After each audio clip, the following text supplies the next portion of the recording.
Bat হাতে BCB বস ফারুক আহমেদ, অন্যদিকে বল হাতে দেশের কিংবদন্তি বাঁহাতি spinner Mohammad Rafique. Off break করতে গিয়ে ফুল টস, সঙ্গে সঙ্গেই বুড়ো হারে যেন ভেলকি দেখালেন ফারুক আহমেদ। হাঁকালেন ছক্কা আর মাঠ জুড়ে উল্লাসে মুখরিত খুদে ক্রিকেটাররা। সব মিলে যেন দেশের ক্রিকেটের রঙিন স্বপ্নের হাতছানি।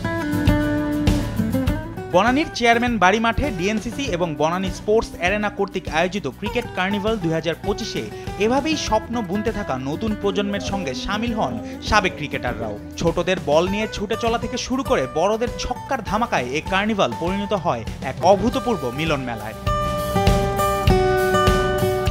এ আয়োজনে প্রধান অতিথি হিসেবে ছিলেন ঢাকা দক্ষিণ সিটি কর্পোরেশনের প্রশাসক মোহাম্মদ এজাজ। এ সময় তিনি ও ফারুক আহমেদ বিভিন্ন বেদখল মাঠ উদ্ধার ও সেগুলোকে খেলাধুলায় সম্পৃক্ত রাখার পরিকল্পনা ব্যক্ত করেন। আমি অলমোস্ট এভরি মান্থ একটা করে মাঠ উদ্ধার করছি, প্রতি মাসে একটা করে মাঠ আমরা উদ্ধার করতে চেষ্টা করব।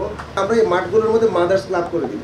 মারা তার বাচ্চাদেরকে খেলার জন্য সুযোগটা কতটুকু করতে পারেন, তারা মাঠ কমিটির সাথে মিলেই নেগোশিয়েটটা করবে। বিসিবি সভাপতি ফারুক আহমেদের পাশাপাশি কার্নিভালে অংশ নেন সাবেক অধিনায়ক হাবিবুল বাশার, শাহরিয়ার নাফিস, জাভেদ ওমর, বেলিমের মতো তারকারা। টুর্নামেন্ট উদ্বোধন করার পর গণমাধ্যম কর্মীদের সঙ্গে কথা বলেন ফারুক আহমেদ। সেখানে বিসিবিতে দুদকের অভিযান ও ডিপিএল এ ম্যাচ ফিক্সিং নিয়ে বিভিন্ন প্রশ্নের সম্মুখীন হন তিনি। দুদক এসেছিলেন, আমি যে ওই দিন রাতেই ফিরেছি দেশে। বোর্ড থেকে সর্বাত্মক সহযোগিতা করা হবে, যেই কাগজ তারা চেয়েছেন। কার্নিভালে দিনব্যাপী আয়োজন করা হয় খুদে ক্রিকেটারদের জন্য একটি টুর্নামেন্ট, যেখানে অংশগ্রহণ করে 4টি দল।